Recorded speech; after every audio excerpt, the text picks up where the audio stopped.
Di bumi Flambumura ini, Pemerintah Provinsi Nusa Tenggara Timur bersama jajaran Forum Koordinasi Pimpinan Daerah hingga tokoh agama menggelar doa bersama di halaman depan Gedung Sasando Kupang pada Minggu malam 31 Agustus.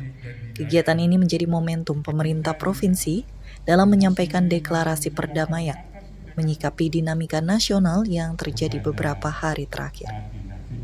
Melalui doa bersama ini, pihak Pemprov berharap dapat terwujud terciptanya kedamaian dan kerukunan baik di Nusa Tenggara Timur maupun seluruh wilayah Indonesia. Bau agar kedamaian di negeri ini adalah tugas dan tanggung jawab kita bersama. Dan begitu kita saling menjaga dengan baik, tidak ada provokasi. Kemudian kita saling mengingatkan agar kita jadi stabil dan tetap damai. Tentunya kami bertugas melayani dan mengamankan bagi rekan-rekan yang ingin menyampaikan aspirasinya baik itu dari DPP maupun di DPRD. Sekali lagi kami bertanggung jawab seperti yang sudah disampaikan Pak Bu, tolong jangan sampai kita provokasi.